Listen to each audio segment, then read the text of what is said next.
मैं अयोध्या नरेश दशरथ पुत्र एवं प्रभु श्री राम का अनुज लक्ष्मण महापंडित महाज्ञानी रावण को गुरु रूप में सादर प्रणाम करता हूं। आयुष्मान भव लक्ष्मण।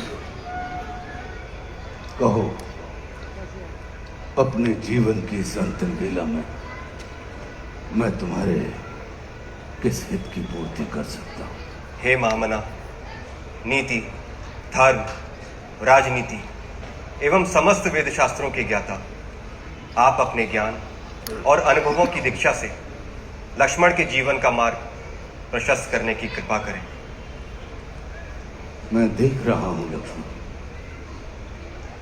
कि तुम एक योग्य शिष्य की पात्रता लेकर उपस्थित हुए हो। अस्तु, मैं अपने जीवन के कुछ अनुभव तुमसे अवश्य साझा करूंगा। हे सुमित्रा नंदन, अहंकार चाहे सत्ता का हो या सौंदर्य का, शक्ति का हो या भक्ति का,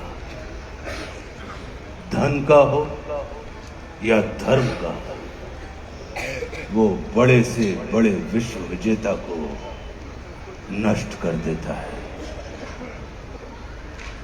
इसका प्रत्यक्ष उदाहरण ये त्रिलोक विजेता, विद्या विशारद, महापंडित रावण है। अहंकार में तीनों गए, कुल, गौरव और वंश।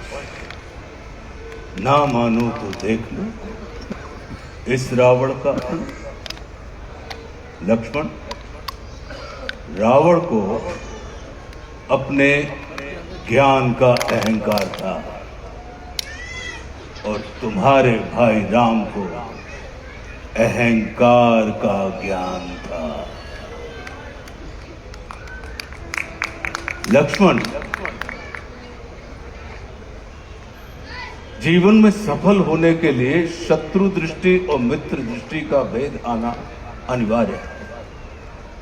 मित्रता भले ही अपने समतुल्य या अपने से निम्न स्तर के व्यक्ति के साथ कर लेना, किंतु शत्रुता सदैव अपने से योग्य व्यक्ति के साथ ही ठानना, क्योंकि ये जगत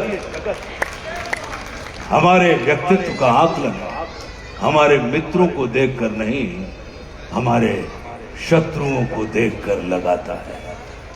जितना बड़ा और गरिमापूर्ण हमारा शत्रु होता है, उतने ही बड़े और गरिमापूर्ण की ख्याति को हम प्राप्त होते हैं। देखो ना, इस जगत ने जो कुछ राम से जुड़कर प्राप्त नहीं किया, उसे रावण ने राम से लड़कर प्राप्त कर लिया। लक्ष्मण, वे हमारे शत्रु ही होते हैं जो हमारे अंदर सुप्त पड़ी हुई ऊर्जा को जागृत करने का कार्य करते हैं।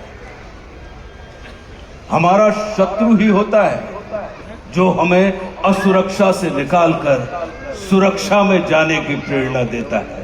वो हमारा शत्रु ही होता है जो हमें अपने सीमित वृत्त से निकालकर अपने वृत्त को असीमित करने की प्रेरणा देता है। इसलिए शत्रु तिरस्कार का नहीं, नमस्कार का पात्र होता है। कभी अपने शत्रु को नमस्कार करके देखना, वो तुम्हारा परिष्कार कर देगा। लक्ष्मण, जैसे शरीर को संचालित करने वाला मस्तिष्क आकार में शरीर से बड़ा नहीं होता, गज को संचालित करने वाला अंकुश आकार में गज से बड़ा नहीं होता, वैसे ही व्यवस्था को संचालित करने वाले व्यवस्थापक को कभी भी व्यवस्था से बड़ा नहीं होना चाहिए। ये सारा नीति ज्ञान तुम्हारे भाई श्री राम तुम्हें स्वयं दे सकते थे, किंतु उन्होंने तुम्हें मेरे पास भेजा। जानते हो क्यों? लक्ष्मण, मेरी संस्कृति असुर की है, लेकिन मैं प्रकृति से एक तपस्वी हूं, साधक। और किसी भी व्यक्ति को अपने अंतिम समय में अपनी संस्कृति के अनुसार नहीं, अपनी प्रकृति के अनुकूल कर्म करने चाहिए, तब उसे मृत्यु नहीं मुक्ति प्राप्त होती है। और राम रावण को मारना नहीं, तारना चाहते हैं। तभी तो उन्होंने मेरे अंतिम समय में मेरी प्रकृति के अनुकूल उपदेशात्मक कर्म करवाकर मेरी मुक्ति के मार्ग को प्रशस्त कर दिया। आने वाले समय में यह जगत कहेगा कि त्रिलोक विजेता, विद्या विशारद, महापंडित रावण की पराजय का एकमात्र कारण है कि उसके पास लक्ष्मण जैसा भाई नहीं था। लेकिन इस जगत को यह स्मरण रखना चाहिए कि लक्ष्मण जैसा भाई प्राप्त करने के लिए व्यक्ति को रावण नहीं, स्वयं राम बनना पड़ता है।